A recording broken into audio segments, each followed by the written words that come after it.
Salahkah jika seseorang memiliki sifat yang tidak disukai pasangannya? Misal tidak romantis. Ya patokannya agama ya. Seorang muslim itu dia harus punya patokan agama. Selama agama perintahkan kita kerjakan, wajib atau sunnah. Selama agama larang kita jauhi, haram atau makruh. Itu patokannya kan. Makanya saya sering bahasakan setiap muslim di atas kepalanya ada bendera tulisannya Islam. Dia harus kembali kepada itu semuanya. Substansial bahasan, sifat misalnya karakter, suami istri tidak romantis. Tanya, romantis itu perintah agama atau bukan? Tidak romantis perintah agama atau bukan? Gitu kan? Jelas dalam agama kita disuruh romantis. Cuman memang penjelasan romantis ini yang mesti dijabarkan. Banyak ikhwan dan akhwat salah faham nih. Jadi romantis itu ada orang hanya terkurung di substansialnya lagi romantis. Misal bagi dia romantis itu kalau SMS tulis kata-kata sayang. Kalau lupa tulis kata sayang nggak romantis. Ya, gitu. Tapi dia lupa nih. Pasangannya kalau tidur sudah pakai minyak wangi, udah ngobrolnya enak, itu nggak romantis bagi dia. Romantisnya kalau tulis SMS dengan sayang, ini salah gitu kan. Itu salah satu cabangnya. Termasuk dalam agama kita, dalam bahasan ilmu tarbiyah namanya, ilmu pendidikan dan ilmu kejiwaan dalam Islam, keromantisan itu masuk di dalamnya adalah kalau pasangan bisa mengerti tentang keadaan pasangan, itu romantis. Misal pasangan kita lagi sedih, kita mengerti. Kan itu pada saat itu kita malah menghiburnya, itu romantis tuh yang orang tidak pikirin tuh, karena selalu pikirannya romantis itu hanya kalau bercumbuan, hanya kalau ketawa-ketawa. Enggak, suka duka selalu bersama tuh namanya romantis gitu kan. Jadi pada saat pahit pun keadaan pasangan kita lagi sedih, kita lagi ada keperluan, ya sudah kita redam kemauan kita, baru saya bilang jangan ditambah. Baik, karena orang tua kita hormatin, jazakallah khair. Jadi fahamin itu definisi romantisnya dulu ya. Tentu ini saya berikan poin ini dulu ya. Artinya coba lihat ke semua lini kehidupan. Dan kadang-kadang ada hal-hal yang membuat mungkin misal suami lagi pusing dengan pekerjaannya, utangnya banyak, mungkin orang tuanya bercerai, apalah masalah-masalah yang dihadapin sama dia gitu kan. Mungkin di tempat kerja ada masalah yang sedang dihadapin, mungkin dia diberikan tugas-tugas yang beban berat. Sementara istri di rumah butuh, dia masakannya pengen diicipin sama suaminya.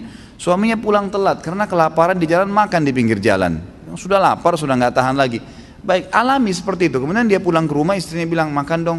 Aduh, saya sudah kenyang tadi. Nah, patok saya sudah makan. Di sini keromantisan yang terjadi adalah kalau istri mengatakan ya sudahlah nggak apa-apa. Itu termasuk romantis. Atau si suami mengatakan, baiklah saya makan sedikit ya, tapi memang saya sudah kenyang, cuma supaya tidak mengecewakan kamu saya makan, gitu kan? Dimakan sebagian, kita bagi dua ya, gitu kan? Kan begitu. Itu masuk dalam romantis. Jadi kita mengerti keadaan pasangan adalah bagian daripada itu. Ini satu sisi. Sisi yang lain, memang teman-teman sekalian, orang berumah tangga itu, kata para ulama, syaitan akan berusaha mengangkat keromantisan itu. Orang kalau suami istri, walaupun pasangannya itu bersih, wangi, seringkali dibuat males gitu. Seringkali dilihat sama dia sesuatu yang biasa saja gitu kan. Tapi kalau sama pacarnya biar nggak sikat gigi mau dicium gitu kan. Kalau pasangannya sudah bersih nggak mau, ini gimana ini? Haram, syaitan hiasi di sini setan. Karena syaitan itu bisa meredam syahwat, bisa memberikan syahwat, bisa membuat orang marah, bisa membuat orang tidak marah gitu kan. Bisa kadang-kadang orang cuman duduk sebentar dibuat menghayal apa sama syaitan, bisa tiba-tiba syahwatnya bangkit seketika gitu kan. Maka syaitan bisa menguasai. Makanya kita selalu beristiadah gitu kan. Istiadah, auzubillahi minasyaitonirrajim. Dan ketahui bahwasanya romantis bagian daripada ibadah. Ibadah itu. Jadi kita baik dengan pasangan gitu kan. Kita ramah dengan dia, kita ingatkan kalau dia salah. Itu semua bagian daripada keromantisan dan termasuk tadi pengertian terhadap keadaannya. Adakah cara untuk menarik kembali janji atau nazar yang telah terucapkan oleh seorang? Misal, dulu pernah janji sama Allah untuk tidak mencuri lagi. Kalau mencuri lagi, tindakan apa ini? Kalau mencuri lagi, timpakan kesialan apa ini? Kalau mencuri lagi, saya nggak ngerti ya. Baik, sebulan setelah janji itu dia mencuri lagi dan benar tertimpa sial. Bagaimana caranya agar kesialan itu bisa hilang? Saya tidak tahu ya yang dimaksud kesialan ini seperti apa, tapi yang jelas kalau dalam bahasa agama kita, al-jaza min jinsil amal, kata Nabi SAW. Balasan akan datang sesuai dengan kadar perbuatan seseorang, gitu kan? Dan ini sudah salah satu dosa besar pernah kita bahas masalah poin itu. Balasan akan datang sesuai dengan kadar perbuatan seseorang, tapi saya tidak ingat urutannya. Yang jelas panjang lebar saya jelaskan waktu itu. Kalau kita menggibah, kita akan digibah. Kalau kita mencuri, kita akan dicuri, kan gitu. Itu umumnya. Jadi jangan heran setelah antum taubat pun tiba-tiba kita digibah. Coba muhasabah, mungkin dulu sebelum mengenal sunnah masih sering menggibah orang, maka ini efek jerahnya, gitu kan. Udahlah pembersihan dosa, sabarin aja. Ya sudahlah, alhamdulillah ya Allah, mudah-mudahan kau jadikan ini pembersihan dosa saya. Udah nggak usah ikut-ikutan, sibukkan diri dengan membaca Al-Quran tentang kegiatan positif seperti itulah ya. Nah saya tidak tahu yang maksud sial ini seperti apa, tapi kalau balasan atas pencurian memang ada. Dan perlu anda tahu, kalau mencuri itu adalah dosa yang berhubungan dengan hak adami, haknya Adam, Bani Adam, anak Adam ya. Kalau ini harus dengan taubat dan mengembalikan haknya orang yang diambil barangnya, gitu kan. Kalau dia melakukan perbuatan dosa, mencuri atau yang lainnya, tetap dia harus taubat lagi. Kemudian dia menghubungkan, kalau dosa dia karena untuk Allah, hubungan sama Allah saja, seperti orang berzina, orang tidak sholat, orang tidak zakat, ini berhubungan dengan ya Allah SWT, dia taubat. Dia taubat cukup insya Allah, taubat nasuha dengan 3 syaratnya, meninggalkan dosa itu seketika, menyesal dan tidak berjanji sama Allah tidak akan mengulanginya. Yang kedua, kalau dia dosanya berhubungan dengan manusia, maka harus bertaubat sama Allah dan diikuti dengan mengembalikan haknya, harus seperti itu ya. Insya Allah kalau memang dia sudah mengembalikan haknya orang ini, dia akan dimaafkan oleh Allah Subhanahu Wa Taala. Walaupun orang itu masih marah, yang penting kita sudah berusaha. Ada orang pernah kita gibah, kita sampaikan maaf ya, saya dulu tidak ngerti agama. Sekarang saya baru paham ternyata tuh nggak boleh. Saya pernah menggibah kamu, maafin saya. Oh saya nggak mau maafin kamu, nggak apa-apa. Yang penting kita sudah bilang. Yang penting tulus meminta maaf, walaupun dia belum maafkan, insya Allah sudah diampuni oleh Allah SWT. Asal kita tulus. Cuma yang jadi masalah kalau kita belum menyampaikan maaf, karena dia masih punya hak secara hukum agama. Kalau yang dimaksud adalah ada cobaan datang karena perbuatan dosa kita lakukan, ya perbanyak istighfar, dan kita harus tahu itu adalah pembersihan dosa kita. Kalau yang dimaksud sial ini mungkin ada sesuatu yang menimpa dia merupakan cobaan, insya Allah akan terangkat setelah dia taubat nasuha. Salah satu sunnah saat menikah adalah berdoa dengan menyentuh ubun-ubun istri agar terhindar dari keburukan istri. Apakah kalau kita tidak melakukannya, tidak melakukan sunnah itu, kita akan terkena keburukan sang istri dalam rumah tangga? Ya, secara zahirnya hadis begitu. Zahirnya hadis adalah seseorang kalau masuk menemui istrinya sebelum dia melakukan apapun, maka dia disunnahkan mengerjakan sholat 2 rakaat. Ya, kemudian dia memegang ubun-ubunnya sambil membacakan doa, Allahumma inni as'aluka khairaha wa khaira ma jubilta 'alaiha wa a'udzubika min syarriha wa syarri ma jubilta 'alaiha. Ya Allah, aku minta kebaikannya dan kebaikan yang kamu bebankan padanya, dan saya menjauhkan diri dari keburukannya dan keburukan yang terbebankan padanya. Doa ini juga dilakukan kalau kita memiliki kendaraan baru, karena memang disunnahkan oleh Nabi SAW memegang ubun-ubun istri atau memegang bagian depan hewan tunggangan. Kalau kita sekarang juga termasuk mobil, motor, saat baru dibeli belum ditunggangin ya, belum dinaikin, maka kita memegang dan sambil membaca doa ini ya, gitu.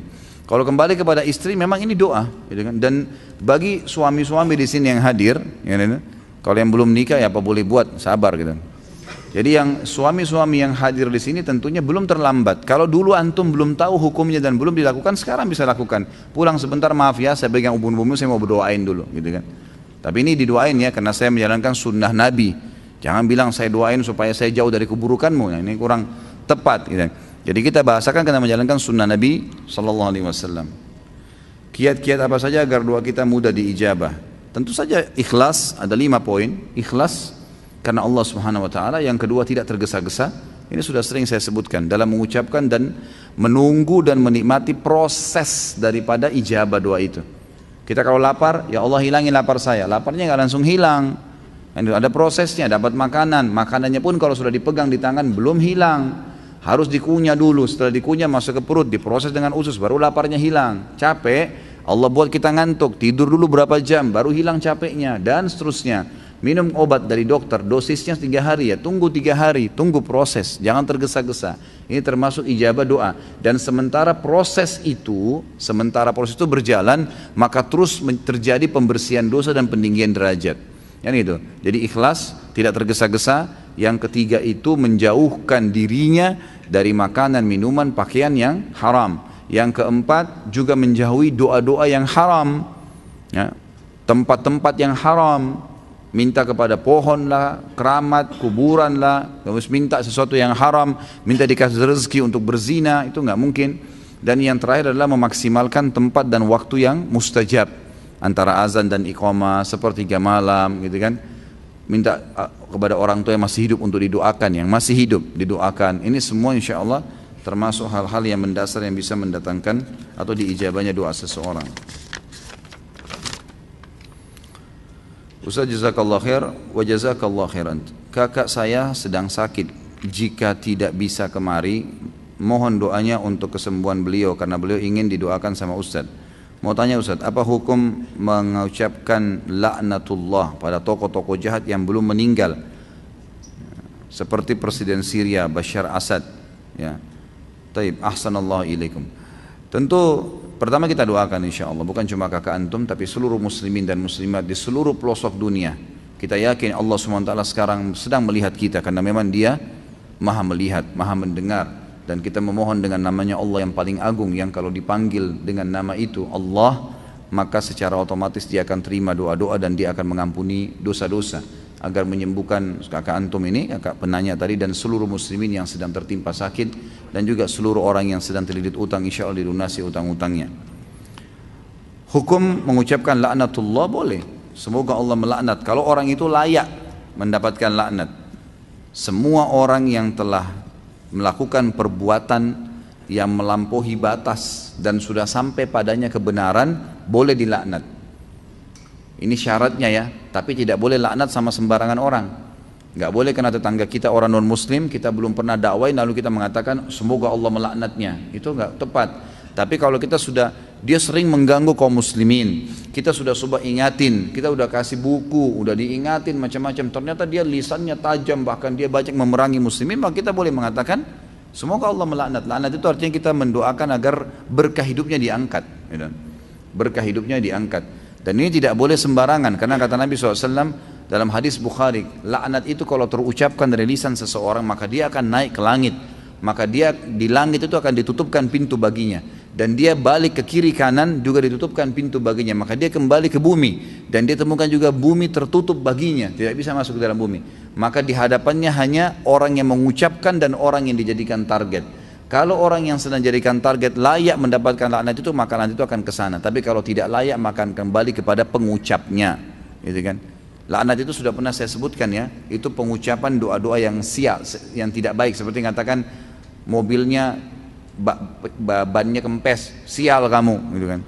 Atau diucapin ke pasangannya atau kepada anaknya. Dan ini yang dikatakan oleh Nabi SAW, jangan kalian ucapkan kata-kata yang tidak baik untuk diri kalian, keluarga kalian dan harta kalian, karena bisa saja malaikat lewat dan mengaminkannya, maka terjadilah, gitu kan. Jadi ini yang dimaksud dengan laknat tadi. Jadi kita boleh saja kalau kita ucapkan. Kalau kayak Bashar memang yang sudah layak diucapkan.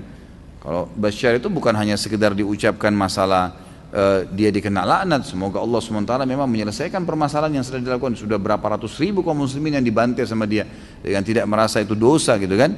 Orang seperti ini sudah sangat luar biasa ini. Kalau yang saya tahu para ulama sudah membolehkan mengucapkan doa-doa yang seperti itu. Jika anak sudah meminta untuk menikah namun orang tua merasa anak itu belum mapan karena baru bekerja 3 bulan di kantor yang baru, kondisi ekonomi orang tua juga sedang tidak baik, maka orang tua menginginkan untuk diundur rencana pernikahan anak tersebut minimal tahun depan dengan alasan supaya lebih matang persiapan dan juga lebih mapan. Apakah alasan orang tua tersebut syar'i? Tentu disesuaikan dengan kondisi ya. Kondisi, misal memang orang tua ini betul-betul dalam kondisi tahu dia membutuhkan penghasilan anaknya dan anaknya ini mau berbakti, terutama kalau anak ini laki-laki ya. Dan orang tuanya tahu ini dia butuh berbakti, karena Nabi SAW mematok setiap anak laki-laki itu statement dalam hadis Bukhari, anta wa malika li abik, kau dan hartamu milik ayahmu. Ini pada saat seorang sahabat pernah mengeluarkan sedekah, gitu kan? Maaf, dia pulang ke rumah, dia temukan ayahnya datang menemui anak mantunya, istrinya si anak ini, lalu meminta sebagian uang karena kebutuhan yang mendesak. Lalu si istri anak mantu memberikan. Setelah pulang suaminya disampaikan, tadi ayahmu datang dan minta uang, saya kasih. Rupanya si anak ini nggak terima, lapor kepada Nabi SAW, ya Rasulullah, ayah saya begini. Maksudnya kok bisa gitu, nggak nunggu saya gitulah, kayak ngeluh ya. Maka Nabi SAW mengatakan, kamu dan hartamu milik ayahmu. Jadi kalau kita lihat kondisional ya, kalau memang si ayah ini mungkin betul-betul tahu dia lagi sakit, dia butuh, dia mungkin selama ini sekolahkan anaknya, kondisinya memang begitu, dia butuh, minta hanya ditunda tahun depan, itu satu sisi. Sisi yang lain, si anak juga masih bisa mengontrol syahwatnya, dalam arti kata insya Allah tidak terus pada yang haram, maka lebih baik diikutin orang tuanya, ditunda saja, itu masuk udzur syar'inya. Tapi kalau tidak, hanya karena tadi, kalau selama ini alasan yang tadi saya baca ini hanya sekedar urusan duniawi saja ya, hanya karena dianggap baru 3 bulan kerja, hanya dianggap karena takutnya belum mapan gitu kan, maka ini tidak cukup ya. Apalagi kalau dipertemukan dengan kondisi anak yang memang butuh istri, nggak bisa ditunda. Saya sering nasihatin banyak sekali orang tua di pengajian-pengajian saya untuk tidak menunda pernikahan anaknya. Dan kalau masalah anaknya nanti takut khawatir menikah butuh biaya segala, ya biar anaknya menikah dengan orang yang sepadan gitu kan. Saya sudah sering sampaikan itu, menikahlah dengan orang gajinya cuma 2 juta per bulan, yang menikah dengan orang yang sepadan, baik keluarganya, mungkin orang-orang yang bisa yang menjangkau gaji itu dan juga tetap tidak mengganggu ya pendapatan dia untuk diberikan kepada orang tuanya. Jika anak tersebut tidak mengikuti keinginan orang tuanya, apakah tetap mendapat ridha Allah? Tentu saya bilang tadi sesuai dengan kondisional. Kalau ayah dan orang tua ibu ini cuma sekedar karena malu dengan masyarakat, menganggap nggak usah dulu lah, maka tidak ada udzur syar'i, orang tuanya di sini tidak wajib dipatuhi, apalagi dalam kondisi anaknya memang mendesak. Dia takut kalau dia tidak nikah nih berzina nanti. Maka di sini dia mendahulukan, dia menikah saja, nggak masalah. Itu kan bukan saya ajar supaya durhaka dengan orang tua, tidak. Karena di sini dia akan terjerumus pada yang haram. Dan kalau melanggar pada yang haram apalagi dosa besar, berarti masuk dalam hadis Nabi SAW, la ta'ata li makhlukin fi ma'siyati khaliq. Tidak boleh patuh pada makhluk pada hal yang berbau pada maksiat kepada Allah. Bisa saja dia nanti maksiat tuh, dia zina kalau dia enggak nikah gitu kan. Maka di sini mungkin dia bisa mendahului orang tuanya khusus poin ini, tapi ya lebih baik tentu kalau mencari ridhonya gitu kan, berusaha untuk ngobrol baik-baik, menjelaskan dan seterusnya.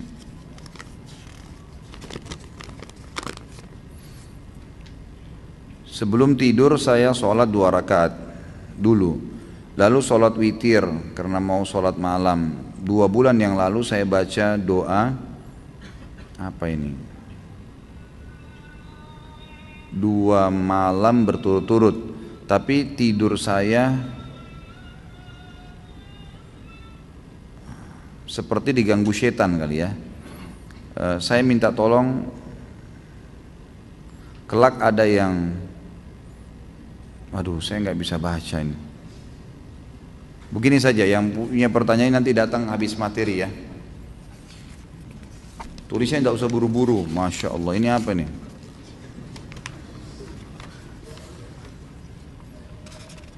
Ini ada buhul-buhul nih.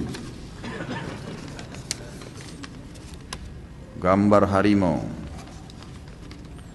Assalamualaikum warahmatullahi wabarakatuh. Ustaz Khalid Afwan, jika sebelumnya menanyakan tema dosa besar syirik, Anda mau konsultasi saat ini karena ada udzur, kami sementara pindah rumah ke tempat mertua. Anda menemukan di rumah itu banyak sekali foto-foto, pajangan, artifaks, wafak, patung dan lain-lain. Mertua Anda sudah pensiun, dulu ketika masih dinas keluar kota Papua, Kalimantan dan lain, beliau suka bawa cindramata berupa artefaks, wafak dan patung dan seterusnya. Ini saya sempat fotoin dan lampirkan beberapa. Ini raja atau bukan Ustadz? Dipasang di belakang pintu seperti kaligrafi dengan tulisan Arab bergambar harimau. Ana mau cabut namun sama istri nggak boleh, alasannya ini bukan rumah kamu. Kamu di sini kan numpang. Ana harus bagaimana Ustadz? Perlukah dilakukan ruqyah? Yang jelas kalau saya lihat ini bagian daripada buhul, ya. Ini bagian daripada buhul dan ini yang sudah sering dilakukan oleh mereka. Jadi tidak pernah Nabi SAW menganjurkan kaligrafi ditulis seperti gambar macan begini, gitu kan. Dan ini memang butuh waktu untuk dibaca ya.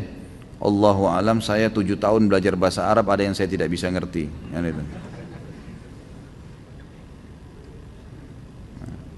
Kalau ini bukan sekedar kaligrafi, ini memang ada tulisan-tulisan yang butuh ditelusurin, kurang jelas ya.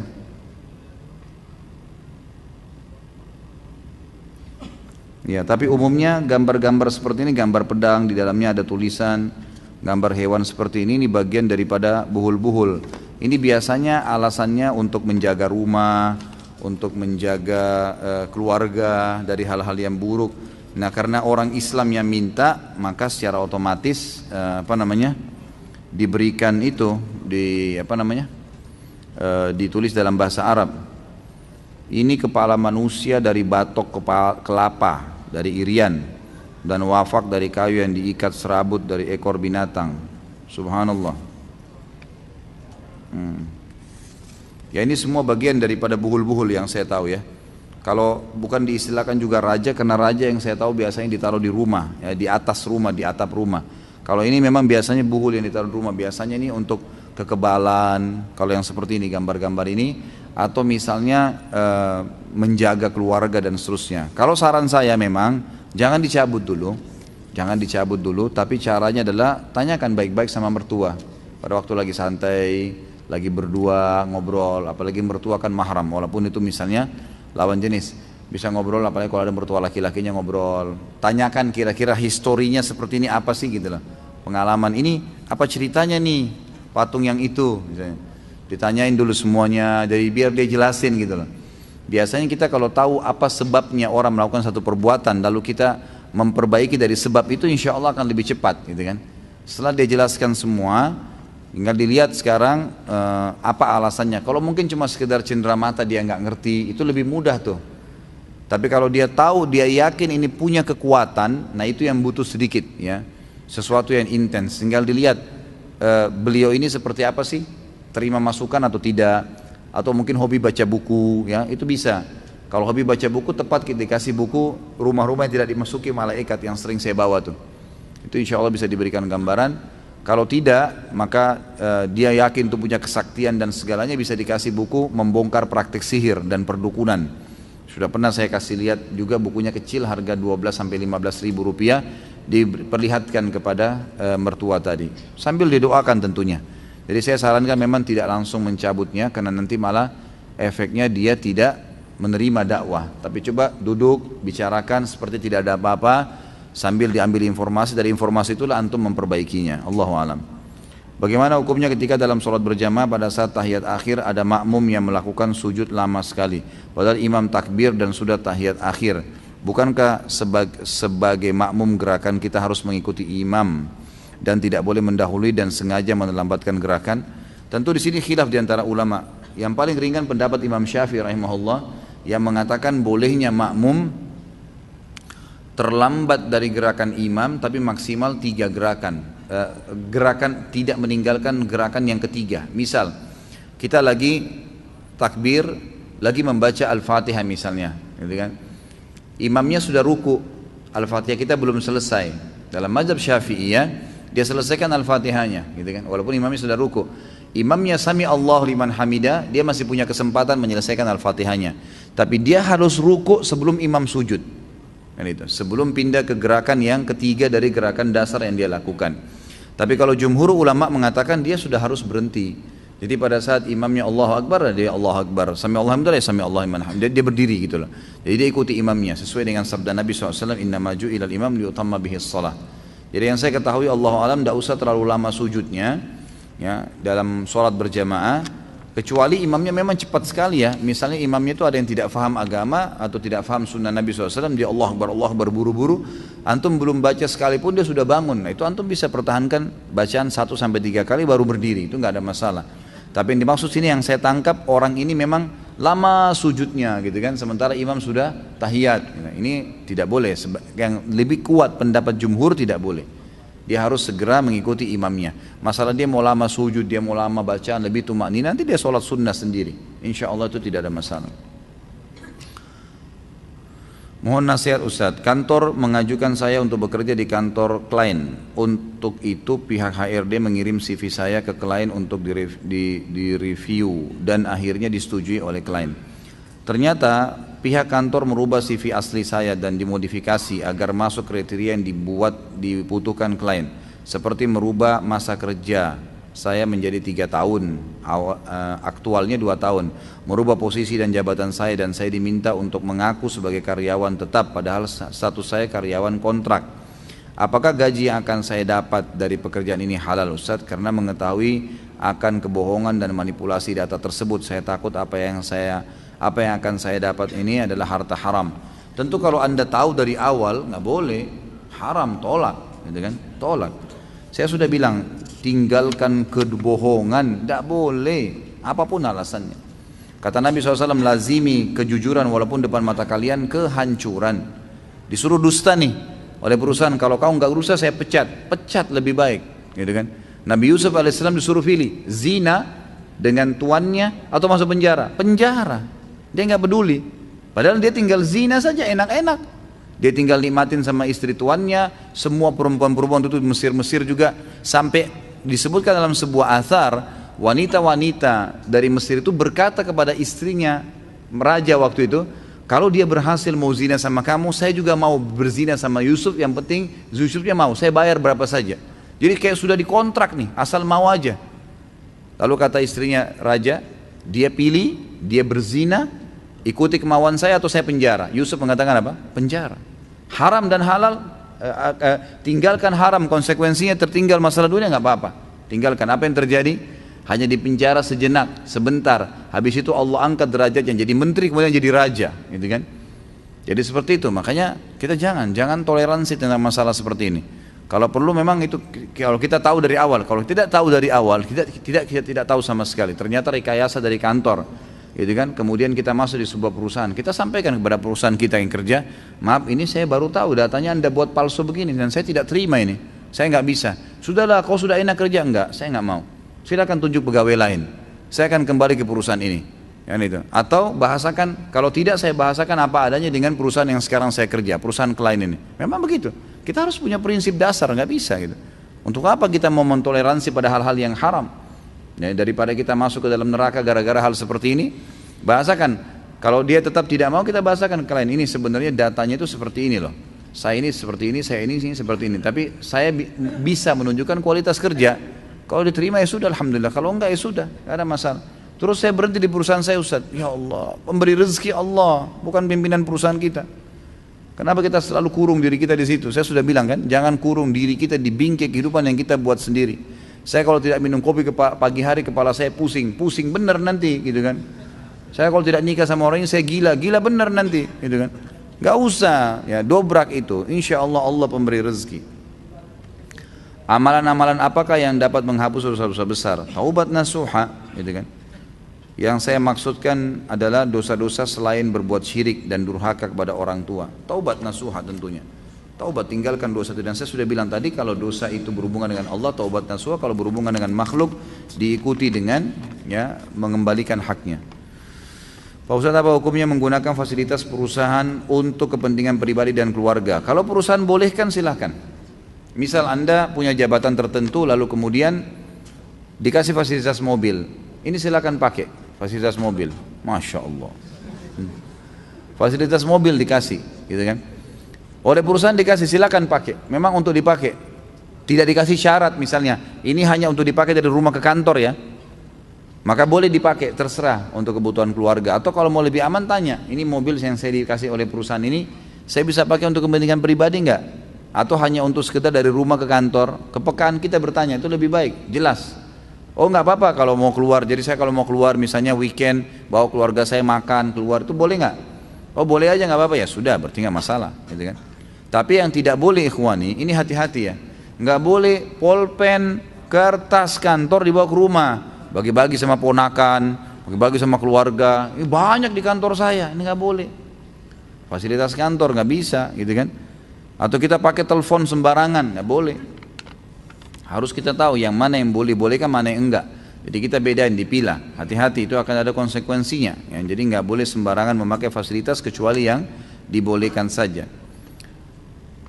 Apa hukumnya bekerja di bursa saham? Ya, tergantung sahamnya. Kalau saya, Allahu alam, yang saya tahu pendapat ulama mengatakan boleh saja, tapi dilihat saham apa yang sedang dipertahankan, saham apa yang sedang dijual. Kalau berhubungan dengan perusahaan-perusahaan yang haram, ya haram. Kalau berhubungan dengan hal-hal yang halal, ada perusahaan halal memang dia menjual sahamnya dia, maka insya Allah itu hal-hal positif saja. Dan antum, saya tidak ngerti di dalam seperti apa, jauhi semua yang berhubungan dengan kezaliman, manipulasi data, gharar, merugikan salah satu dari dua pihak, dan riba. Tanpa sebab, tanpa apa, tiba-tiba dikenakan denda. Nah ini kalau ini tidak ada, insya Allah mudah-mudahan itu tidak ada masalah, tinggal dipertemukan saja. Pak Ustaz, di tempat saya sehabis salam biasanya salaman ke kanan dan ke kiri. Suatu hari saya sholat di tempat lain, lalu saya ingin bersalaman, tapi orang tersebut menolaknya. Apa hukumnya Ustaz? Ya sebenarnya benar. Orang yang menolak untuk salaman sama anda itu sebenarnya justru yang faham. Nah memang tidak boleh salaman secara khusus habis sholat ya, kecuali memang kita ada hajat.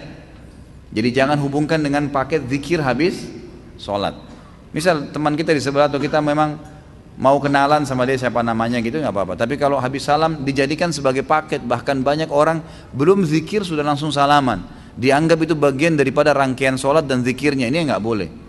Karena tidak pernah Nabi SAW bersalaman khusus habis sholat dengan para sahabat. Jadi kan sebagai program gitu kan.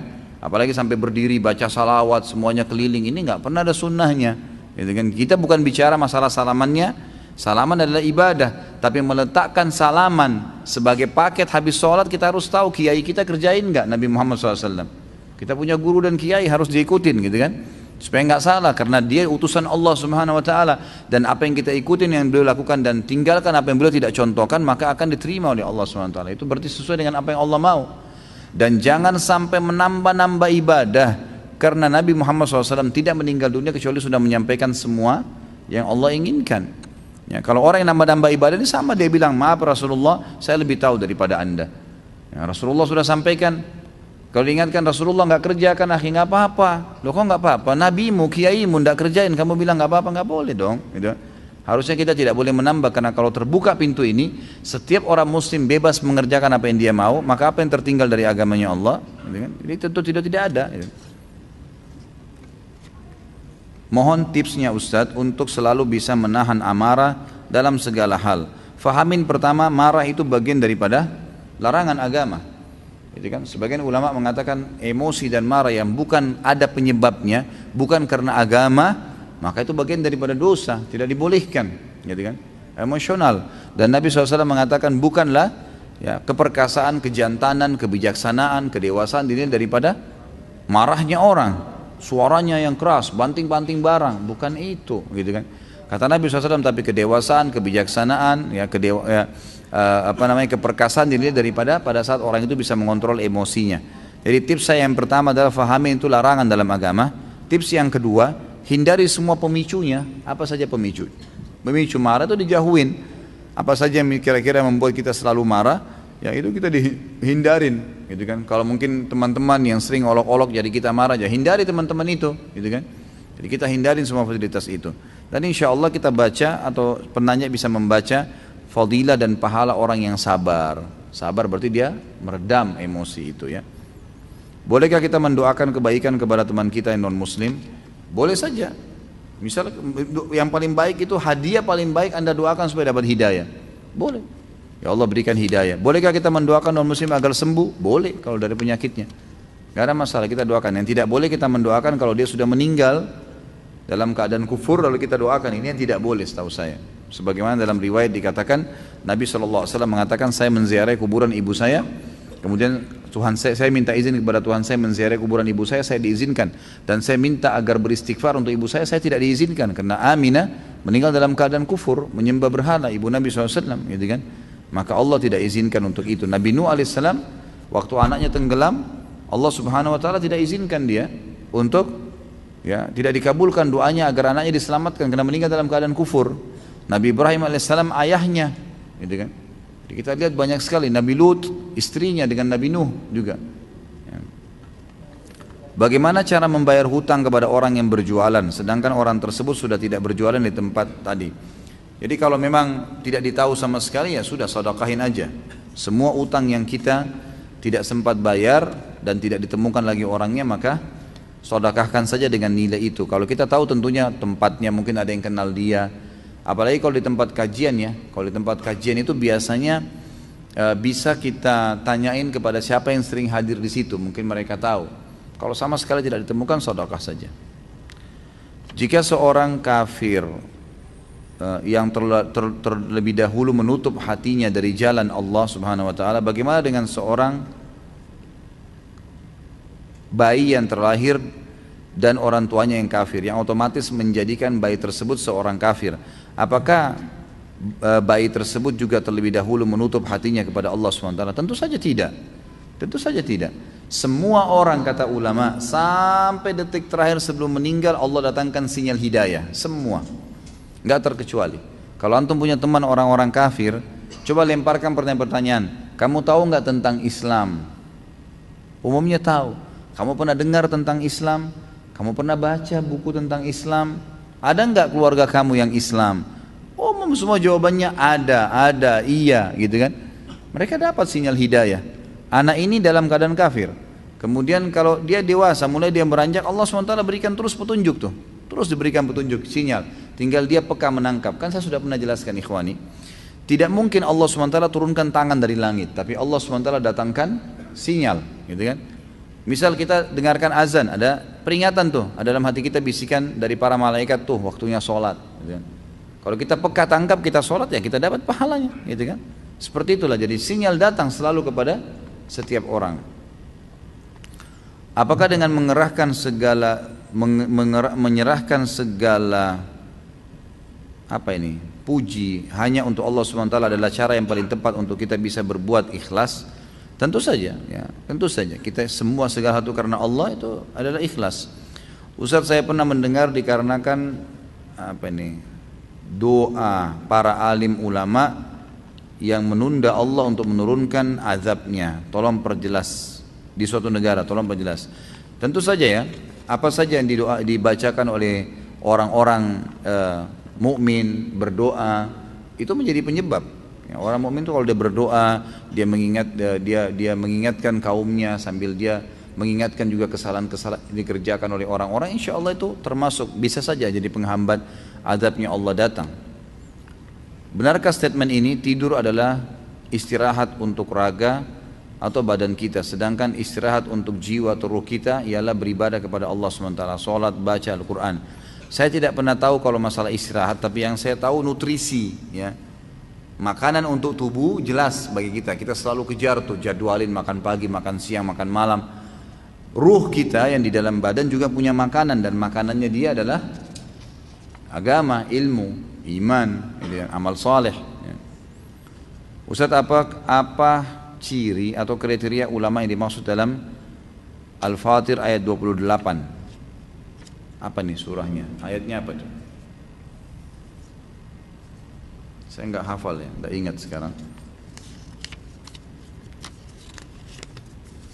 Nanti sebentar dilihat terakhir ya. Kenapa?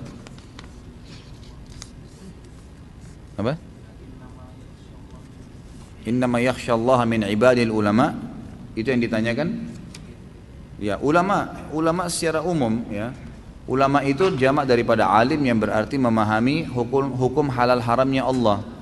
Yang dimaksud dengan ayat ini innama yakhsyallaha min ibadil ulama, sesungguhnya orang yang paling takut, tunduk, patuh mengenal Allah adalah ulama. Artinya orang yang sudah belajar ilmu-ilmu agama, itu yang dimaksud. Jadi memang ulama yang faham, dan dia ini dikatakan seorang alim pada saat bersatu padanya dua hal. Dia punya ilmu dan dia amalkan. Karena tidak masuk dalam kriteria alim kalau dia punya ilmu dia tidak amalkan, gitu kan?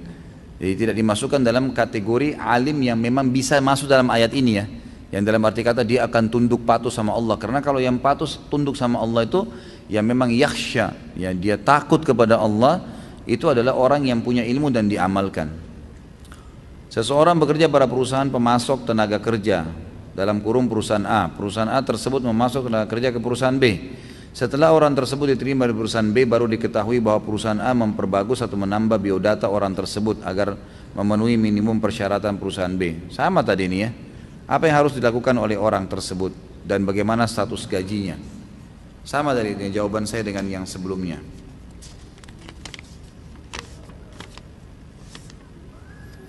Ustaz, bagaimana hukumnya berjualan kue untuk hari raya non-muslim?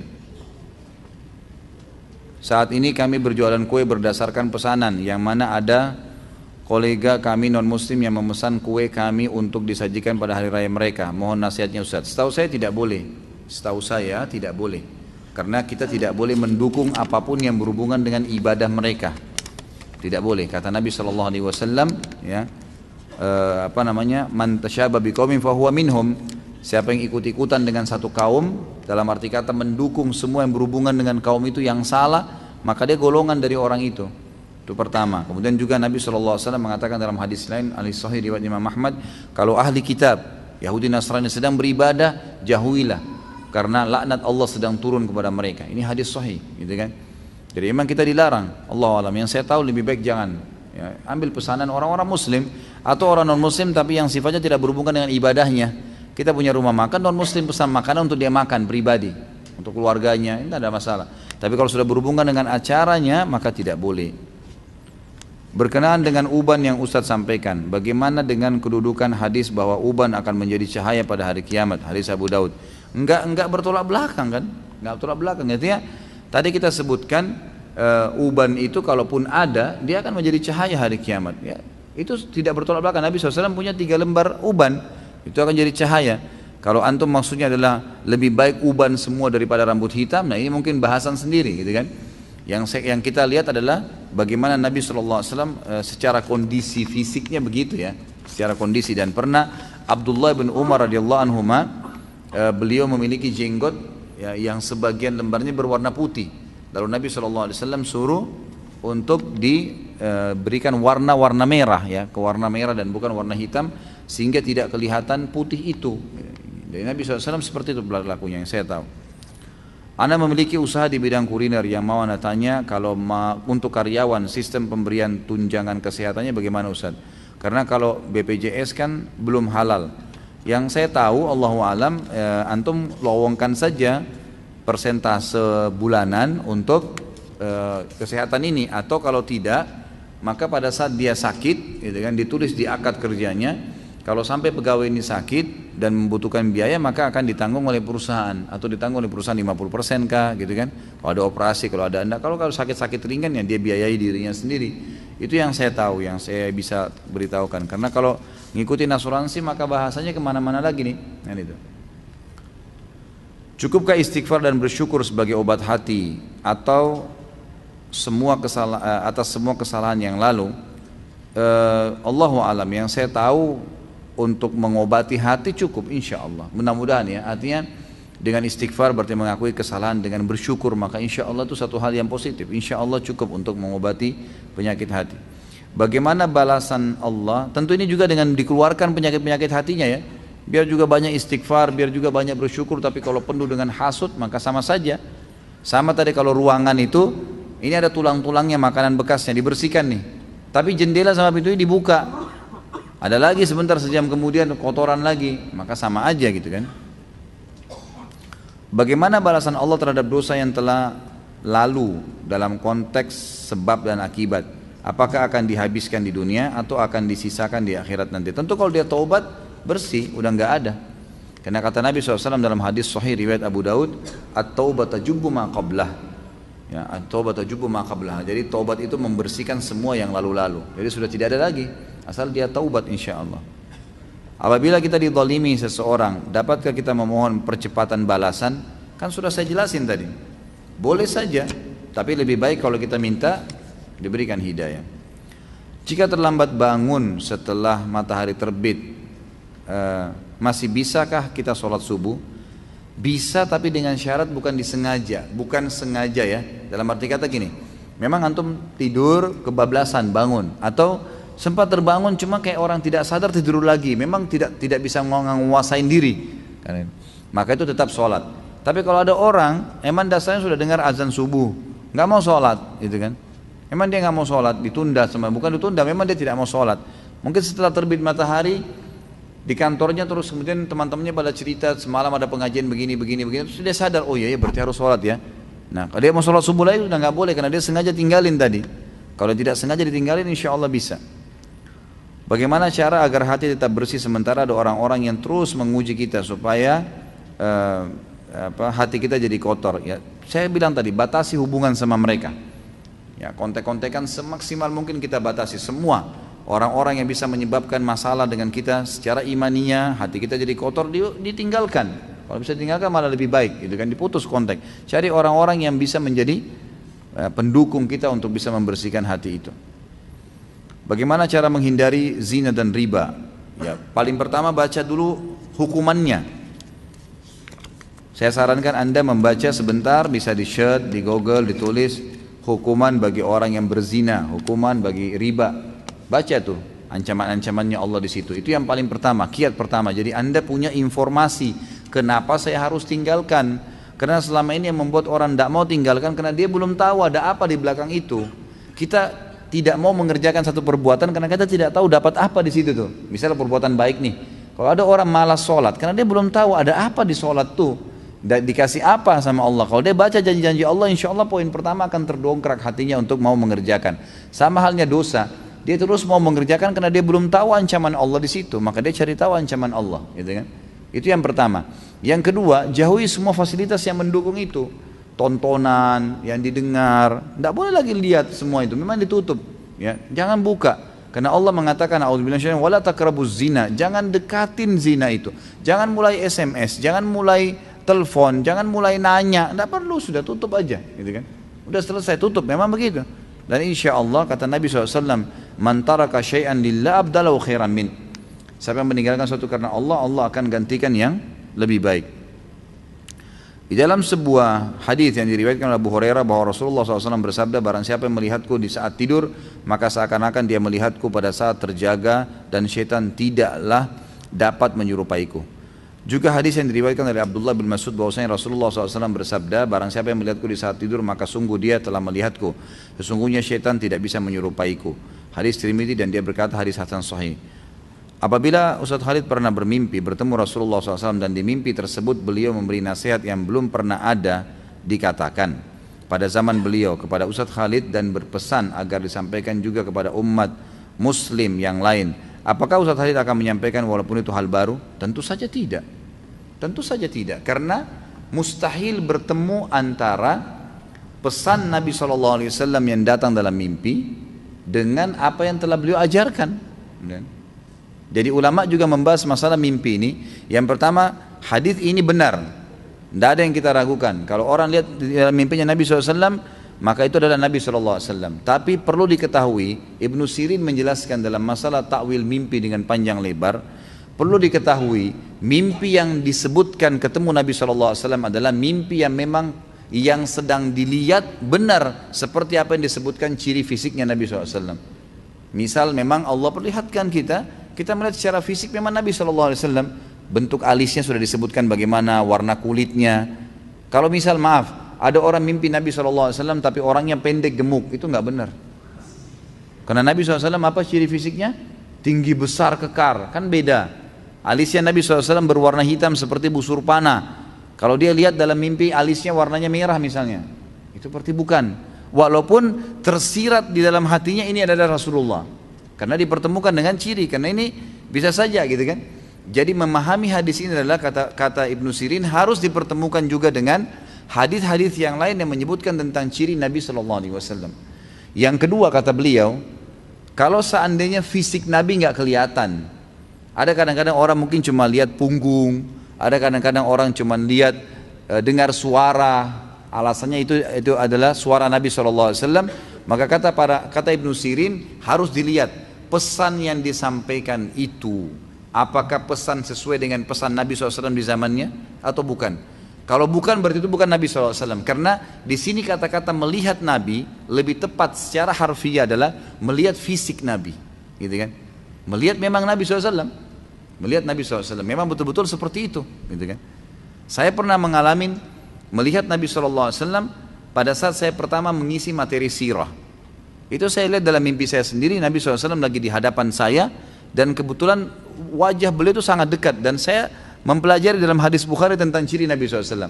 Alisnya seperti busur panah, hidungnya seperti apa, bola matanya seperti apa, bibirnya SAW seperti apa, dan itu persis seperti apa yang dalam hadis. Dan saya lihat Saya lihat beliau tidak bicara apa-apa, cuma menghembuskan nafas dari hidungnya, yang dalam mimpi itu saya lihat saya menghirup nafas itu gitu. Hanya itu saja.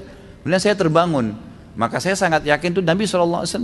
Dan saya tahu pada saat itu memang saya sudah membuka kelas khusus untuk belajar mengajar secara intens masalah sirah dan hadis Nabi SAW gitu kan.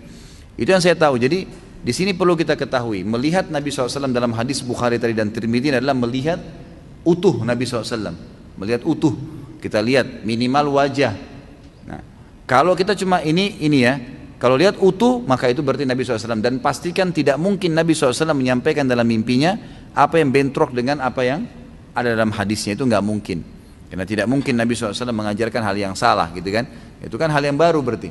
Seperti sekarang banyak orang mengaku ketemu Rasulullah SAW lalu menyampaikan harusnya berzikir membaca 1000 kali kalimat ini dan 1000 kali kalimat ini, dan kalau tidak disampaikan, kalau tidak dikirim dari HP kamu maka kau akan kualat gitu kan. Itu banyak itu gitu kan. Pastikan kalau kau tidak kirim kau hapus maka akan kualat, diancam 7 hari 7 malam akan datang musibah dan ini semua tidak benar, khurafat. Dari mana ini gitu kan. Tidak mungkin. Sementara memang wahyu Allah Subhanahu wa taala itu sudah banyak sekali. Wahyu sudah sangat banyak gitu kan. Jadi kalaupun Nabi SAW datang, Nabi SAW akan mengingatkan umatnya apa yang memang sebenarnya yang dibutuhkan, yang sifatnya sudah ada penyampaian, cuma mungkin umatnya meninggalkannya. Itu bisa terjadi. Dan ini sangat jarang ya. Di antara para sahabat, di antara para tabi'in, kalau kita baca riwayat-riwayat hidup mereka yang ternukil kepada kita dengan izin Allah masih terjaga, itu tidak jarang sekali di antara mereka menceritakan kalau mereka bertemu Nabi SAW. Ada, tapi tidak banyak, gitu kan? Artinya memang di kalangan sahabat pun, di kalangan tabiin, ini bukan sesuatu yang populer, bukan sesuatu yang memang seringnya melihat Nabi SAW dalam mimpi. Sampai saya pernah baca sebuah buku, ada di situ wirid-wirid khusus dibaca untuk ya mimpi Nabi SAW. Dalam mimpi ini tidak pernah sampai ada sunnahnya. Ada yang membaca salawat sampai 1 juta kali, ada yang sholat sampai bagaimana gitu kan. Itu semua hal-hal yang tidak pernah ada contohnya. Allahu a'lam. Rasulullah SAW bersabda, wallahi inni la astaghfirullah wa atubu ilaihi fil yawmi akthar min 70 marrah. Demi Allah sungguh aku beristighfar kepada Allah, bertobat dalam sehari lebih daripada 70 kali. Hadis Bukhari. Beliau juga bersabda, ya ayuhan nas tubu ilallahi fa inni atubu fil yawmi ilaihi mi'atu marrah. Wahai sekalian manusia, taubatlah beristighfar kepada Allah, karena aku selalu bertobat kepadanya dalam sehari 100 kali. Hadis riwayat Muslim. Bagaimana bacaan untuk lafaz istighfar Rasulullah SAW, dan kapan waktu yang tepat untuk melakukan istighfar, dan seberapa banyak? Syukran. Tentu lafaz istighfar yang ada dalam hadis. Yang pertama, kalau habis salam membaca astagfirullah, astagfirullah, astagfirullah. Kalau ini dikhususkan lafadznya, tidak ada altim dan tidak ada tambahannya. Ini hadis Bukhari, dan ini juga dibaca khusus habis sholat, gitu kan? Kalau ini kemudian mau diamalkan dalam hadis Nabi yang masuk tadi secara global, karena ini dalam global, 1 hari saya beristighfar dan bertaubat 70 atau 100 kali gitu kan. Kedua riwayat kalau kita langsung gabungkan. Kata ulama, boleh dia baca lafaz astagfirullah saja sebanyak ya 100 kali gitu kan. Kemudian atau 70 kali. Kemudian boleh juga dia menambah dengan wa atubu ilaihi, karena Nabi SAW mengatakan saya beristighfar dan bertaubat kepada Allah. 1 hari 70 sampai 100 kali. Dia boleh mengatakan astagfirullah wa atubu ilaih, astagfirullah wa atubu ilaih. Boleh 70 sampai 100 kali, dan ini jumlah kata para ulama yang ditentukan perilaku Nabi SAW kesehariannya. Kemudian ada juga hadis Nabi SAW yang berbunyi tentang sifat Allah Al-Hayyul Qayyum. Dalam hadis sahih riwayat Imam Ahmad dan juga Imam Hakim, kata Nabi SAW, siapa yang membaca astagfirullahal azim alladzi la ilaha illa huwal hayyul qayyum wa atubu ilaih. Lafaz paling lengkap ini, astagfirullahal azim alladzi la ilaha illa huwal hayyul qayyum wa atubu ilaih, maka akan diampuni dosanya walaupun sebanyak buih di lautan. Maka ini juga boleh diamalkan. Allahu alam, yang saya temukan pribadi dengan keterbatasan ilmu saya 3 lafaz ini, gitu kan. Yang berbau saya beristighfar kepada Allah ya. Kalau dengan lafaz-lafaz lain ada seperti Rabbi ghafirli wali walidayya, ya itu juga ada. Rabbana ighfir lana wa li ikhwanina alladziina sabaquna bil iman. Ini juga termasuk lafaz istighfar tapi sifatnya umum. Kalau tadi sifatnya khusus kepada dia, gitu kan. Maka itu juga termasuk dalam lafaz-lafaz istighfar. Jadi ini Allah alam yang bisa diamalkan. Kalau masalah jumlahnya kembali kepada penempatan ya. Nabi SAW mengatakan 70 sampai 100 kali, maka lebih afdal kalau seseorang membaca seperti ini, gitu kan. 70 sampai 100 kali dalam sehari. Ada juga yang memahami tidak. 70 sampai 100 kali sekali istighfar. Fahami ya? Jadi misal pada saat Nabi SAW punya kesempatan beristighfar, bertobat, beristighfar, beliau membacanya langsung 70 sampai 100 kali per waktu itu. Jadi dalam satu hari bisa sampai berapa kali? Kan gitu. Dan ini ternyata juga difahami oleh sebagian besar ulama tabi'in yang diambil dari para sahabat. Makanya ada di antara mereka yang setiap kali tidak ngomong beristighfar, gitu kan? Sebagaimana pernah saya sampaikan kisah Imam Ahmad dengan seorang penjual roti yang memperbanyak istighfar, akhirnya diterima semua doanya, gitu kan? Jadi ya lafaz hadis tadi yang disebutkan ini bisa mengandung dua makna. Bisa dalam sehari penuh 70 sampai 100 kali, atau 70-100 kali itu di setiap kesempatan pada hari itu dibaca, sehingga kalau kesempatan lain di hari yang sama juga masih dibaca, tapi per satu kali baca itu 70 sampai 100 kali. Allahu a'lam. Bagaimana hukum vaksin atau suntik ketika akan pergi haji? Saya tidak tahu, Allahu a'lam ya. Saya tidak tahu, ini ada yang mengatakan bahannya haram, ada yang mengatakan bahannya halal, tergantung kepada MUI. Kalau MUI sudah mengatakan itu halal, sudah diadakan penelitian, kena teman-teman MUI punya tim. Kalau saya tidak ada timnya untuk itu, maka insya Allah kita kembalikan hukumnya kepada mereka, gitu kan? Dalam pepatah dikatakan, jadikanlah antara dirimu dengan neraka seorang alim. Artinya kalau sudah ada fatwa dan dia orang ulama yang dikenal, insya Allah sudah cukup, gitu. Kalau imam mereka mengatakan tidak ada masalah, maka lakukan saja. Bagaimana kita tahu adanya bibit iri, dengki dan hasud di dalam hati kita? Tadi saya sudah kasih contoh. Iri, dengki ini adalah kita merasa jengkel, merasa tidak nyaman kenapa orang yang di hadapan kita punya kelebihan, gitu kan? Dan kita berharap kelebihan itu hilang dari dia. Jadi setiap kita lihat, oh kenapa ya dia cantik, kenapa ya dia begini, dan ini biasanya kalau dipelihara jadi bahaya nih, gitu kan? Jadi berbahaya kalau hati selalu iri, dengki ini, maka hatinya jadi busuk, dan ini bisa mempengaruhi matanya, namanya mata panas, ain, penyakit ain namanya. Itu kalau dia lihat sesuatu itu bisa merusak, gitu kan? Kata Nabi SAW dalam hadis, mayoritas umatku meninggal memang ajal datang, tapi sebabnya adalah ain, justru karena hasutnya orang, gitu kan? Jadi banyak orang begitu, ada suami istri rusak rumah tangganya karena ain, ada anak-anak sakit karena ain. Sampai Utsman bin Affan radhiyallahu anhu pernah melihat seorang anak kecil gagah sekali wajahnya, kemudian saking gagahnya anak itu dihiasi lagi dengan baju yang gagah, anak laki-laki tapi seperti wajah perempuan yang sangat menarik gitu. Kata Utsman, tidakkah kalian letakkan di bawah bibirnya arang, ya bekas masak panci itu biasa ada hitam, diambil hitamnya itu dioles di bawah bibirnya agar ada sedikit ya yang membuat orang tidak hasut dengannya, gitu kan? Orang tidak hasut dengannya. Jadi ini diantaranya itu bisa berpengaruh pada mata sampai pada hal yang rusak. Tapi kalau kita melihat nikmat pada seseorang, kita melihat oh masya Allah nikmatnya, kita merasa Allah berikan kepada dia, lalu kita ya tidak berharap nikmat itu hilang, kita minta kepada Allah diberikan yang sama, itu nggak ada masalah. Itu namanya ghibtah, boleh. Dan tadi sudah saya kasih 3 kiat supaya kita tidak hasut kepada orang, gitu kan? Supaya tidak hasut kepada orang. Allahu a'lam. Apa kriteria orang yang butuh ruqyah? Banyak ya, malas ibadah, sering mimpi buruk, ya. Kemudian sering takut sendiri tiba-tiba, gitu. Sering ketindian, ya. Orang bilang ketindian tiba-tiba kayak nggak bisa nafas, gitu. Nah itu semua ciri-ciri butuh ruqyah. Dan caranya untuk mendeteksi sederhana, coba baca ayat-ayat ruqyah, baca Al-Fatihah, ayat kursi, Al-Ikhlas, Al-Falaq, An-Nas dan Al-Kafirun. Baca 3 kali, ditiup ke telapak tangan, usap dari kepala sampai ke kaki dengan niat meruqyah diri. Kalau terasa merinding, nggak enak, panas, tiba-tiba mual, mau muntah, nah itu berarti ada reaksi, dilanjutin ke ruqyah. Ya, bisa berhubungan dengan ustadz-ustadz ruqyah yang pernah saya sampaikan nomornya, atau memang bisa mencari tahu lebih jauh lagi ya.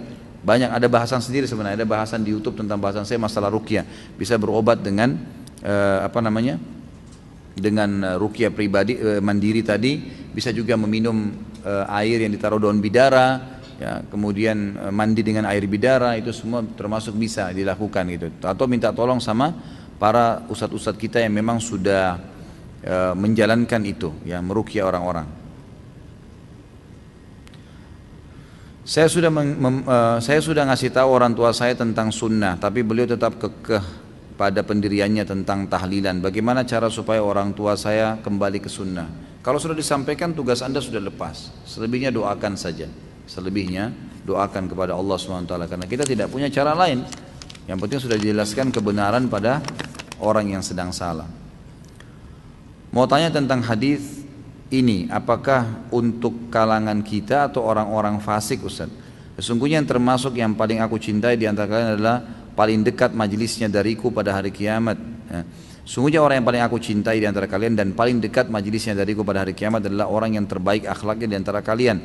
Dan sungguhnya yang paling aku benci di antara kalian dan yang paling jauh majelisnya dariku pada hari kiamat adalah orang yang berlebihan dalam berbicara, sok fasih dengan ucapannya dan sombong dalam ucapannya. Diriwayatkan Tirmidzi. Pertanyaan tadi, apakah hadis ini untuk kita atau orang-orang fasik? Untuk semua umat Islam tentunya ya. Kita semua kena dalam hadis ini. Jadikan sebagai peringatan, jangan sampai dilanggar, karena memang orang dalam Islam tidak boleh sembarangan ngomong kosong, menjatuhkan orang, tidak ada ilmunya dalam berbicara, itu tidak boleh dalam Islam memang. Kena dalam ancaman hadis ini. Jadi umum semuanya bisa kena. Saya baca di sini rumusan masalah. Saya kira makalah nih. Apakah riya termasuk dosa hati? Iya. Tadi saya jelaskan kan, riya, iri, dengki masuk. Apakah orang yang pamer itu selalu dinilai riya? Kalau dia pamer ibadah, iya. Kalau ibadah. Kalau bukan ibadah maka masuk dalam bab sombong. Ya. Pamer mobil, pamer baju itu sombong. Dosanya lain lagi. Tapi kalau dia pamer ibadah, riya. Nah, ibadah apa saja, gitu kan? Saya baru pulang umroh, saya baru bantu orang, saya baru puasa, saya baru begini. Itu pamer ibadah, berarti riya. Apa yang dimaksud hadis di pembahasan tadi? Hati adalah jantung, karena kalbu beberapa asatidah menunjukkan jantung bukan hati. Ini khilaf diantara ulama tentang masalah istilahnya, gitu kan. Tapi memang yang sering diterjemahkan kalb itu jantung, bisa masuk hati. Ada yang pendapat yang mengatakan dia jantung di tengah-tengah dada kita. Allahu a'lam. Apakah dimungkinkan ada sunnah yang tidak sampai kepada kita karena itu tidak terjaga seperti Al-Quran? Bisa jadi Allahu a'lam. Itu kan bisa jadi, tapi dengan izin Allah, Allah SWT akan menjaga hal-hal yang mendasar bagi umat ini. Bukan mustahil, mungkin ada hadis yang belum sampai kepada kita, karena sekarang ini masih banyak manuskrip, tulisan-tulisan tangan para ulama dari generasi emas dulu yang masih belum disentuh sama sekali. Saya kemarin waktu sebelum ke Indonesia dapat penawaran untuk pasca sarjana di Maroko, S2 sama S3 di sana waktu selesai S1 di Madinah. Kemudian pada saat saya sebelum berangkat ada beberapa teman-teman kita yang sudah mendahului kami ke sana dulunya. Tentu saya tidak berangkat ya. Tapi waktu itu sempat saya ngobrol-ngobrol gimana sih sebenarnya keadaan Maroko itu. Kemudian dijelaskan sama dia tentang keterangan semua, dan dia jelaskan di perpustakaan kampus kami saja itu masih ada ribuan manuskrip yang belum tersentuh, belum sama sekali dibukukan, dan itu masih tulisan para ulama-ulama dulu gitu. Masih zaman kerajaan Muwahhidin, Murabitin. Ini masih zaman Abbasiyah ya, tahun 600-an Hijriah, 500 Hijriah itu ada banyak, masih belum disentuh. Bukan mustahil, Allahu a'lam, kita tidak tahu. Tapi insya Allah yang sudah ada sekarang kita amalkan gitu. Yang tidak boleh itu berjualan di masjid atau mengumumkan barang hilang. Bagaimana kalau kita belanja online tapi kita sedang di dalam masjid? Setahu saya tidak boleh transaksi dalam masjid, transaksi fisik ya. Jadi menerima uang dan seterusnya. Mungkin kalau kita tarik ke sekarang masalah online di HP, lebih baik jangan, lebih aman jangan. Karena Nabi SAW yang melarang dalam hadis untuk transaksi di masjid. Masalah mengiklankan barang hilang ini hadisnya lain lagi, memang dilarang gitu kan. Siapa yang mengiklankan barangnya hilang di masjid, maka katakanlah padanya semoga barangmu tidak kau temukan gitu kan. Itu memang ada larangan tersendiri, Allahu a'lam. Jadi dia jadikan masjid sebagai tempat iklannya. Ini dibahas oleh para ulama, bagaimana kalau marbot masjid yang menemukan barang dan dia sampaikan. Maka ini ada pendapat ulama yang membolehkan, tidak masuk dalam larangan. Karena larangan ini kalau ada orang yang hilang barangnya, kemudian dia sendiri yang jadikan masjid sebagai tempat pengumuman. Atau setiap kali temukan barang di luar masjid langsung dibawa ke masjid diiklanin. Nah ini yang disorotin, yang tidak boleh. Ana ingin memperdalam muamalah maliyah. Maliyah maksudnya harta ya. Masalah ekonomi ini. Apakah ada ustadz rujukan untuk bisa kita ikutin untuk memperdalam ilmu? Allahu alam, yang saya tahu yang saya tahu sekarang yang sudah pulang dari Madinah kan ada dokter Irwandi Tirmizi ya.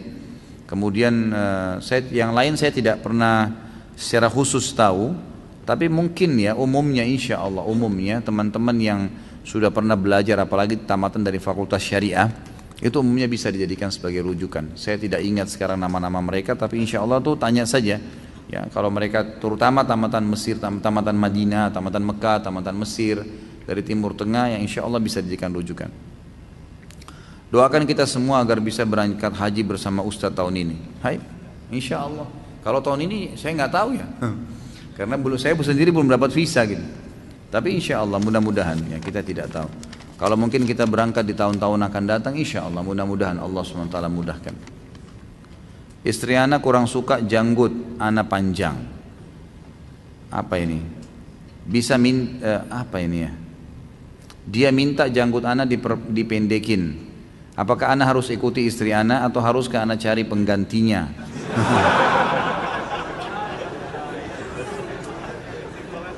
Atau tambah istri lagi gitu. Ini nggak tahu nih, yang lagi bertanya hadir sama istrinya atau gimana nih. Kadang-kadang ikhwah begitu, soalnya istrinya hadir disinggung gitu kan. Ya tentu saja perjawabannya tidak boleh kita ikutin istri. Kenapa harus ikutin istri? Perintah Allah SWT kan itu. Dan gini, ini teman-teman di sini laki-laki kan itu, perempuan itu suka dirayu kan itu. Antum harus jadi ahli rayu dong gitu kan. Rayu yang halal tapi kan gitu. Masa kalau gombal di media bisa, sama perempuan yang tidak halal bisa, sama istri nggak bisa gitu kan? Ya harus bisa dirayu, bagaimana caranya supaya dia suka gitu kan? Supaya dia suka. Jadi kita jelasin hukum-hukum syar'i, insya Allah dia suka lah gitu. Dan biasanya perempuan itu lebih suka dengan karakter, dengan perilaku daripada fisik. Kan itu. Kemungkinan besar istri antum ini mungkin masih ada hal-hal yang berhubungan dengan karakter yang dia tidak suka, tapi singgungannya ke situ gitu kan. Mungkin seperti itu, karena kalau fisik setahu saya itu tidak terlalu, itu bukan nomor satu bagi wanita, tapi perilaku dan muamalah gitu kan. Itu yang saya tahu, Allahu a'lam. Itu yang masalah jenggot, jadi jangan dipatuhi. Kalau masalah antum mau menikah lagi, tidak harus tunggu istri nolak jenggot gitu kan. Itu kapan saja silahkan, asal antum merasa mampu bisa ya, kenapa tidak? Perintah Allah, nikahi wanita 2, 3 dan 4. Kalau memang tidak bisa baru 1 gitu kan. Opsi pilihan silahkan. Kalau anda merasa mampu silahkan. Oh tapi saya takut nanti ribut Ustaz. Ya rayu dong gitu kan. Harus bisa ditaklukin bagaimana caranya. Buat supaya dia paham, bisa. Kalau emang antum sendiri kaku orangnya seperti patung, kemudian mau nikah lagi, gimana menghadapi 2 gitu kan. Seperti ada satu syekh, bukan syekh, ada orang tua di Yaman, itu ceritain tentang masalah poligami. Pada saat ditanya dia sama ponakannya, dia nikah 1, nikah lagi istri yang kedua. Kemudian ditanya sama ponakannya, Ammi ya paman, mau kemana dan dari mana? Dia bilang minan nar ilan nar gitu. Maksudnya dari neraka ke neraka nih. Di sini ribut, di sana ribut gitu. Nah ini karena dia mungkin bawaan pribadinya kaku. Orang yang supel, orang yang biasa memimpin kan gitu, itu pasti bisa lah, dia bisa membangun. Seperti ada orang yang mampu cuma menangani 2 orang, 3 orang pegawai. Ada orang yang bisa menangani 1000 pegawai. Kan itu. Ada kelebihan yang Allah kasih. Keterampilan ini, dan tadi saya sudah kasih kata kuncinya. Orang yang punya kelebihan, waktu dia 24 jam, ambil positifnya, cari tahu kenapa dia bisa lakukan. Gitu kan? Kalau antum sudah niat poligami, coba follow up siapa yang sudah poligami, kemudian tanyakan bagaimana kiat-kiatnya kepada mereka. Dan ingat, jangan pernah sembunyi. Tak usah sembunyi. Gentle. Sampaikan apa adanya, kemudian buat supaya suasana dia bisa menerima, dan kita juga punya kesiapan fisik, materi, ya, ilmu, semua kita harus punya itu. Jangan cuma hawa nafsu, kan itu. Ya, karena itu hubungan biologis hanya 5 menit, 10 menit, 1 jam selesai. Selebihnya antum bisa biayai nggak kehidupannya? Ini bukan hanya sekedar ranjang gitu kan. Tapi ini masalahnya ada biaya, ada materi, ada perlindungan, pendidikan, ada hak-hak istri. Antum ikutin materi manajemen rumah tangga Islami di YouTube ceramah saya, nanti bisa tahu hak-hak itu. Kalau antum sudah penuhi haknya, insya Allah nggak ada masalah, kan gitu, tidak ada masalah. Apabila nama Rasulullah SAW diucapkan, maka kita harus membalasnya dengan salawat. Bagaimana bila mendengar nama beliau ketika sedang sholat atau berzikir atau berdoa? Tentu saya kalau lagi sholat tidak ada hubungannya. menjawab salam, membaca salam, mengucapkan salawat pada saat kita lagi sholat itu tidak dilakukan. Karena ibadah sholat ada larangan Nabi SAW, tidak boleh dihubungkan dengan bacaan lain. Tapi kalau lagi berdoa atau misalnya memang ada ibadah yang kita kerjakan dan tidak dilarang untuk memasukkan bacaan lain. Saya tahu kalau doa lagi zikir, kita lagi zikir pagi atau zikir habis sholat, Ada orang menyebutkan Nabi SAW, kita juga mengatakan SAW. Tapi kalau sholat jangan. Apabila kita, tapi tentu setelah salam bisa ya. Setelah antum salam, antum ingat tadi kayaknya ada orang yang salam nih, kita jawab salam. Atau ada yang membacakan, sebutkan nama Nabi SAW, kita sebutkan nama, atau kita bacakan salawat pada Nabi SAW. Apabila kita melakukan dosa lalu bertaubat, apakah Allah akan menanyakan dosa itu di yaumul hisab? Tidak ditanyakan tapi diperlihatkan. Tetap kita akan lihat dosa sekecil dan sebesar apapun antum sudah taubat, tetap di buku amal ada. Tapi di situ sudah diberikan gambaran ini sudah taubat nih. Ini misalnya ada orang berzina umur 16 tahun. Kemudian dia taubat di umur 21 tahun. Dosa zina dari 16 tahun dimaafkan secara hukum, tidak dihukum lagi, tapi secara laporan tetap ada. Jadi kita tahu nih umur 16 tahun kamu pernah berzina, ini kamu lakukan di sini, di sini, di sini, dan kamu taubat di umur begini karena itu Allah ampuni. Jadi tetap kelihatan. Makanya tafsir firman Allah Subhanahu wa taala, orang-orang kafir atau menerima buku mereka mengatakan, A'udzubillahi minasyaitonirrajim, ma li hadzal kitabi la yughadiru shaghiratan wala kabiratan illa ahsaha. Buku apa ini yang kami terima yang tidak membedakan antara hal kecil dan hal yang besar? Kata ulama, tangisan yang pertama, tangisan yang ke-100, tarikan nafas yang pertama, tarikan nafas yang ke-1000, yang ke-1.000.000, gerakan tangan, gerakan kaki, segalanya dicatat dalam buku amal malaikat. Ini bukan laporan biasa ini. Ini sekretaris Lex ini, gitu. Ini luar biasa, malaikat catat semua, gitu kan? Yang apapun yang kita lakukan, baik atau buruk itu semua sudah tercatat. Apa hukum menghadiri walimah safar yang diadakan orang yang akan berangkat haji? Kalaupun boleh hadir, nasihat apa dan pesan apa? Sebenarnya saran saya ya, lebih baik nggak hadir. Kalau saran saya, karena pertama walimah safar itu sendiri, saya sudah pernah jelasin. Secara makna walimah safar nggak ketemu dalam bahasa Arab. Walimah itu acara untuk perkawinan, makanan perkawinan. Safar itu safar. Ini di Indonesia nih, yang penting ada bahasa Arabnya, gitu kan? Yang penting ada bunyi Arab sudah. Nah ini sudah bagian dari agama kita. Ini nggak benar. Itu secara makna sudah nggak benar. Nabi SAW tidak pernah mempraktikkan kalau mau ibadah diiklanin. Tidak pernah itu. Undang orang untuk khusus gitu kan. Sekarang orang mau haji, mau umroh selalu adakan walimah safar yang tadi tanda kutip bahasa itu. Untuk apa? Saya pernah tanya untuk apa? Untuk minta maaf. Loh, minta maaf dalam Islam itu bukan pada saat mau haji dan umroh loh. Sepanjang hari, setiap saat. Jangan sampai kita meninggal. Jangan tutup mata kita malam hari kecuali sudah minta maaf. Yang kedua saya tanya apa alasannya, jawabannya untuk didoain. Ya mau berangkat ibadah siapa? Mereka yang doain kita, gitu kan? Dan itu berbahaya, sangat pekah. Selain tidak ada contoh dari Nabi SAW, sangat pekah dengan perbuatan riya, dosa besar yang lain lagi, gitu kan? Sebab orang yang mengundang orang untuk mengiklankan saya mau haji atau umroh, apa bedanya dengan orang mau sholat malam, siangnya undang orang makan sambil berkata doain saya nanti malam mau sholat tahajud. Ada bedanya nggak? Hampir sama malah, gitu kan? Jadi riya, sebaiknya jangan. Allahu a'lam. Yang saya tahu sahabat dan tabiin, kadang-kadang mereka kalau ibadah tuh kalau darurat baru ketahuan sama orang. Kalau enggak, kalau memang harus dilihat ya kayak sholat berjamaah, jihad. Kalau yang lain mereka sembunyi, nggak ada yang tahu. Kadang-kadang mereka pergi pulang sudah nggak tahu ini orang umroh atau haji, orang nggak ngerti, gitu kan? Sudah balik aja tiba-tiba gitu. Bila kita dizalimi orang kafir, bagaimana perhitungannya di akhirat? Apakah kita bisa meminta pahala dia, sedang kita tahu perbuatan baik mereka tidak diperoleh? Tentu saja tidak. Tapi kalau orang kafir yang berbuat kezaliman kepada kita, kita diberikan pahala tambahan dari Allah SWT. Pahala tambahan, dan ini tidak disebutkan tentang kadar pahalanya. Tapi kita kalau terzalimi, maka ada pahala kezaliman, ya kan gitu. Pahala kezaliman. Allah SWT bisa memberikan nilai kadar kezaliman dia, itu kan kepada kita. Misal, dia mengambil uang kita 100 juta, kadarnya 100 juta itu kalau terjadi pada orang muslim yang mengambil dan dia tidak bayar, misal dikasih 100 pahala misalnya, kan itu, maka Allah SWT memberikan kepada kita 100 pahala yang tidak diambil dari orang kafir, tapi Allah kasih tambahan, Allah berikan di timbangan amal kita karena sudah ada nilainya itu. Seperti itu yang saya ketahui. Bagaimana bila sebaliknya kita yang menzalimi orang kafir, kita berdosa, dosa kezaliman, dan apa yang kita ambil, misalnya kita mencuri barangnya dia, maka nilai barang itu akan dikurangi dari pahala kita, atau malah kita bisa dimasukkan dalam api neraka karena itu. Misal orang berbohong, kadar dosanya di sisi Allah 30 misalnya, tentu ini tidak disebutkan ya, tapi di akhirat nanti Allah SWT akan memiliki perhitungan-perhitungan di hari hisab itu yang Allah lebih tahu dengan kemahaadilannya. Misal kalau bohong nilainya 30, kita pernah membohongi dia, maka secara otomatis di timbangan dosa kita ditambah 30. Kalau tadi dosa kita 70 jadi 100 gara-gara kita pernah bohongin walaupun orang kafir. Walaupun orang kafir, kecuali di keadaan yang kita dibolehkan, kayak berdusta pada saat lagi peperangan gitu kan. Itu sudah pernah saya jelaskan, Nabi SAW membolehkan berdusta pada saat peperangan, dan itu dikerjakan oleh